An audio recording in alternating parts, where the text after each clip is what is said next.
ధర్మ జిజ్ఞాసులకు శుభాశీస్సులు. ఋషి యజ్ఞ భాగంగా అనేకమైనటువంటి అనుష్ఠానాల్ని మనం తెలియచేసుకుంటూ ఉన్నాం.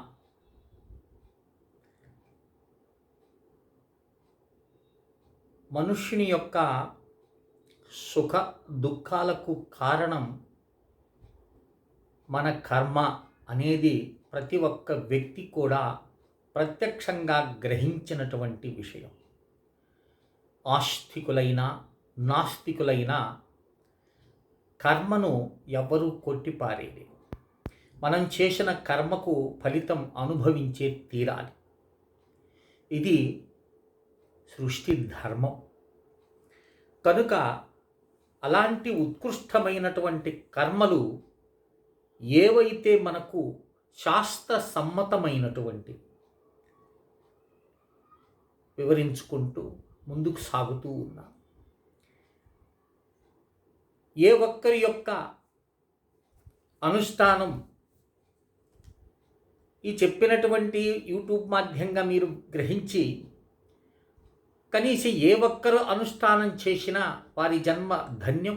వారితో పాటు కూడా శాస్త్ర విషయాన్ని అందించి అనుష్ఠానం చేపించినటువంటి ఆ స్వల్పమైన పుణ్యం కూడా భగవంతుడు నాకు ప్రసాదిస్తాడని ఆశించి ఆశతో మీ అందరికీ కూడా సుఖశాంతులు లభించాలనేటటువంటి ఉద్దేశంతో ఇట్టి శాస్త్ర సంబంధమైనటువంటి విషయాలు మాత్రమే మీకు నేను తెలియచేస్తున్నా.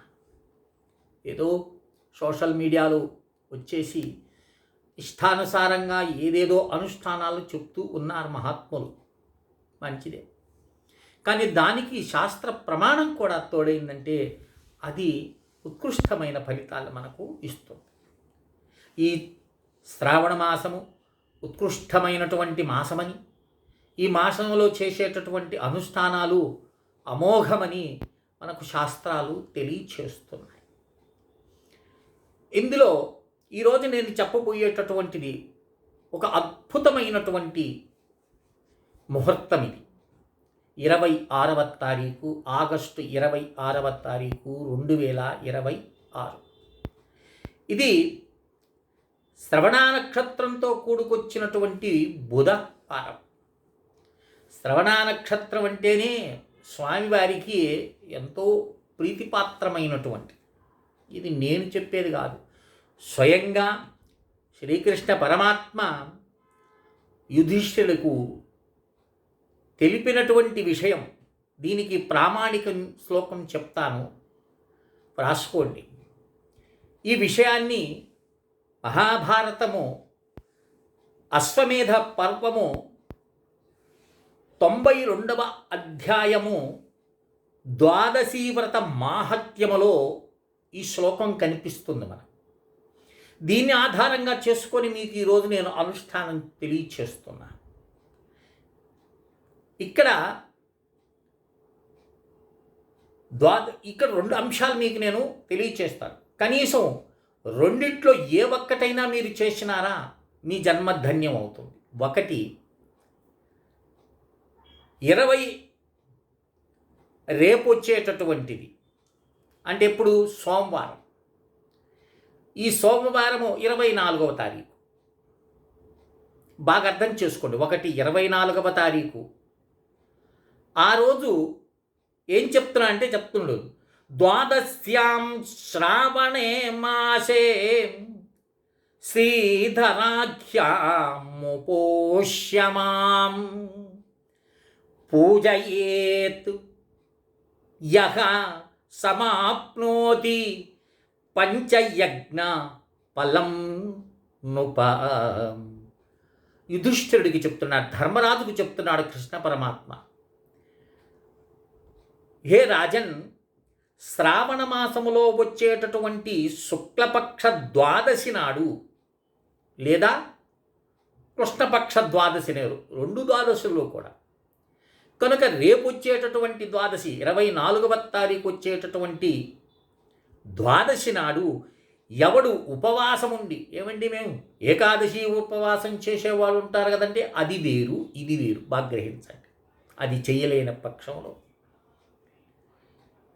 ఈ ద్వాదశి నాడు స్వామికి సమీపంలో ఉండి శ్రీధరుడు అనేటటువంటి నామాన్ని మనసులో స్మరిస్తూ నామ జపం చేస్తూ ఓం శ్రీధరాయ నమః, ఓం శ్రీధరాయ నమః, ఓం శ్రీధరాయ నమః అని చేస్తూ ప్రాతకాలం స్వామిని పూజించినట్లయితే అది షోడశం కావచ్చు, పంచోపచార పూజ కావచ్చు. ఆ పూజ చేసి ఉపవాసం ఉండేవనుకు, నేను పూర్వం కూడా చెప్పాను, నా కాయశోషణం నా ఉపాసన అన్నాడు. కాయాన్ని ఎండబెట్టుకోవటం ఉపాసన కాదు. ఉపవాస పరమాత్మకు సమీపంగా, ఎందుకంటే ఆయన ఎప్పుడు నీ సమీపంలోనే ఉంటాడు. నీకు ఈ ప్రపంచంలో అత్యంత సమీపంగా నీకు ఎవరైనా ఉన్నారు అంటే అది ఒక్క పరమాత్మయే. ఆ సమీపంగా ఉన్నటువంటి పరమాత్మ మీద నువ్వు దృష్టి ఉంచటమే ఉపవాసం. అర్థమవుతుంది? అలా ద్వాదశి నాడు ఉపవాసం చేసి స్వామిని పూజించి విష్ణు సహస్రనామం చేసిన అనుకో, నీ జన్మ ధన్యము. పంచయజ్ఞములు చేసిన ఫలితం ఉంటుంది. పంచయజ్ఞాలు చేయమని ధర్మశాస్త్రం చెప్తుంది. ఈ పంచయజ్ఞాలు మనకు దేవయజ్ఞం, ఋషియజ్ఞం, అతిథి యజ్ఞం, భూతయజ్ఞం, బ్రహ్మయజ్ఞం అనేటటువంటి పంచయజ్ఞాలు మనం చేస్తూ ఉంటాం. అవి చేయలేనటువంటి వాడికి ఈ ద్వాదశి నాడు శ్రావణ మాసంలో చేసేటటువంటి ద్వాదశి ఉపవాసము ఓం శ్రీధరాయ నమః అనే నామ జపం చేత వారికి పంచయజ్ఞాల ఫలితం లభించి వారి జన్మ ధన్యమవుతుంది. స్వామి యొక్క అనుగ్రహం లభిస్తుంది. ఒక్క విషయం అర్థమైందా? ఇక 26వ తారీఖు, ఇవన్నీ నేను స్వకల్పితాలు కాదు సుమా, అందుకే మీకు నేను రెఫరెన్స్ ఇచ్చినాను, చదువుకోండి ఒక్కసారి. మహాభారతము, సంస్కృత మహాభారతము అశ్వమేధ పర్వము 92వ అధ్యాయంలో ఈ విషయాలు ఉన్నాయి. ఇక మరొక విషయం ఏమిటి? శ్రవణ నక్షత్రంతో కూడుకున్నటువంటి బుధవారం 26వ తారీఖు ఏం చెప్తున్నాడు? పర్వాం ద్వయం చ ద్వాదశ్యౌ శ్రవణం చన్నరాధిపాం మత్పంచమీతి విఖ్యాత మత్ప్రియాం చ విశేషతః. స్వయంగా కృష్ణ పరమాత్మ తెలియచేస్తున్నాడు. ఏమిటంటే అమావాస్య, మనకు అమావాస్య అనగానే జనంగా వస్తుంది. అయ్యో చాలా అశుభమైన దినంగా మనం ప్రకటింపబడతాం. కాదు. అమావాస్య, పౌర్ణమి, శుక్ల కృష్ణపక్షములో వచ్చేటటువంటి ద్వాదశి, శ్రవణ నక్షత్రము, ఈ 5 కూడా నాకు విశేషమైనటువంటి ప్రీతిపాత్రమైనటువంటివి, ప్రీతిని కలిగించేటటువంటి శుభ దినములు ఇవి. కనుక బుధవారంతో కూడుకున్నటువంటి శ్రవణ నక్షత్రం 26వ తారీఖు ఉంది కనుక స్వల్పమైన అనుష్ఠానంతో అనంతమైన ఫలితాల్ని పొందటం, అంటే సర్వారిష్టాలు తొలగి సర్వ శుభాలు మనకు లభించి సర్వ కష్టాలు తొలగించే ఏకైక శుభ ముహూర్తం మనకు శ్రవణ నక్షత్రయుక్త బుధవారం. అర్థమైంది? ప్రాతకాలం లే, ఎందుకంటే ఆ రోజు ప్రాతకాలం లేచి స్నానం చేసుకొని చక్కగా ఉతికి ఆరవేసిన వస్త్రం కట్టుకొని మీ యొక్క పూజామందిరంలో ఒక పీట పరవండి, మధ్యలో ఒక ప్రమిద పెట్టండి. ఆ మధ్య ప్రమిద చుట్టూ 27 ప్రమిదలు పెట్టి ప్రతి ప్రమిదలో కూడా ఆవు నెయ్యిని వేసి దీపం వెలిగించండి. 2 ఒత్తులు వేసి దీపాలను వెలిగించి అక్కడ ఈ 27 నక్షత్రాలు, అర్థమవుతుందే, మధ్యలో ఉండేది పరమాత్మని యొక్క నక్షత్రము అంటే ఏంది? ప్రకాశించేది, స్వయం ప్రకాశకం శక్తి కలిగినటువంటి వాటిని నక్షత్రాలు అంటారు. ఆ స్వయం ప్రకాశకం కలిగినటువంటి నక్షత్రాలు 27 నక్షత్రాలు. ఈ 27 నక్షత్రాల్లో మనందరం జన్మించి ఉంటాం. ఒక్కొక్క నక్షత్రానికి 4 పాదాలు చొప్పున 27 నక్షత్రాలకి మనం అలా చేసుకొని మధ్యలో స్వామివారి యొక్క ఫోటో కానీ కలశం కానీ లేదా కేవలము ఈ దీపాలు మాత్రమే, మొత్తం ఎన్ని దీపాలైంది? 28 దీపాలు, మధ్యలో ఒక దీపము, చుట్టూ 27 దీపాలను వెలిగించి చక్కగా పంచపూజ చేయండి. మీరేం షోడశనామ పూజలు చేయబల్లే, పంచపూజ చేయండి. గంధము, పుష్పము, ధూపము, దీపము, నైవేద్యంగా ఏదో ఒక కొబ్బరికాయ కొట్టండి, లేదా చక్కెర పొంగల్ చేయండి. అది కూడా లేదా పాలు, స్వచ్ఛమైన పాలు పెట్టండి. అది ప్రసాదము, మీ శక్తి. పెట్టిన తర్వాత ఈ పంచపూజ మీకు విష్ణు సహస్రనామం పారాయణం, స్తోత్ర పారాయణం చేసేవాడు పంచపూజ దాంట్లోనే వచ్చేస్తుంది. అలా విష్ణు సహస్రనామ పారాయణం ఒక్కసారి చేయి.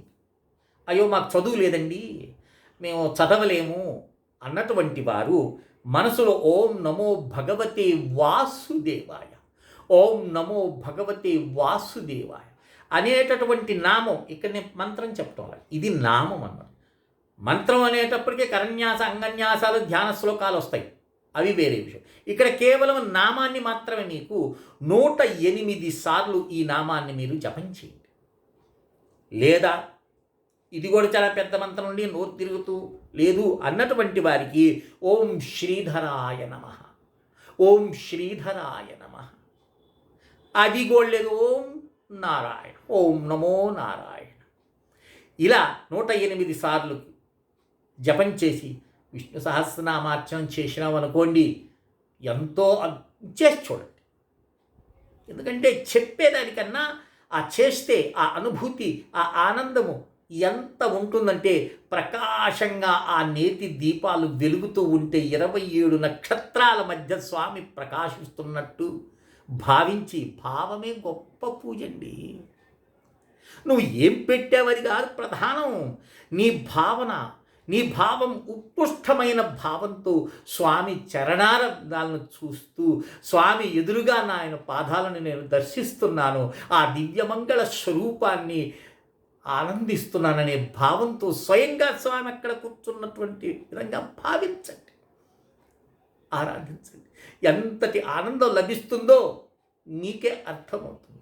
ఇలా ఈ శ్రవణ నక్షత్రం యొక్క విశిష్టతమైన పూజ వల్ల నారాయణుడు ఎంతో సంతోషిస్తాడండి. కనుక ఈ విషయాన్ని మీరు గుర్తుంచుకొని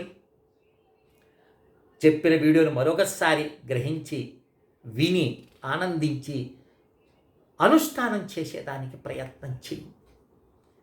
ఎంత అవుతుందండి ఖర్చు? ఏమైనా నేను పెద్ద పెద్ద విషయాలు చెప్పానా? లేదు కదా. ఓ అరకిలో ఆవు నెయ్యి అయితే దొరుకుతుంది. ఆవు నెయ్యి పోయింది, ఎందుకంటే శ్రేష్టమైనటువంటి. ఈ రోజుల్లో శ్రేష్టత్వం ఎక్కడ ఉంది స్వామి అని మీరు ప్రశ్నించారు, నిజమే. కానీ తృప్తి. ఆవు నెయ్యి దొరకలేదా? శుద్ధమైనటువంటి నువ్వుల నూనె పోయింది, నువ్వుల నూనె తీసుకొచ్చిపోయింది. ఇక్కడ మనకు భావం ప్రధానం, భక్తి ప్రధానం. అర్థమైంది నాయన? కనుక ఈ రెండిట్లో మీ శక్తికి అనుసారంగా చేసుకొని ఈ శ్రవణ నక్షత్రంతో కూడుకున్న బుధ వారాన్ని సద్వినియోగం చేసుకోండి. సకలమైనటువంటి కష్టాలు, సర్వ కష్టాలు తీరుతాయి, అరిష్టాలు తొలగుతాయి. వీటన్నిటికన్నా మహావిష్ణువు యొక్క అనుగ్రహం సిద్ధిస్తుంది తండ్రి.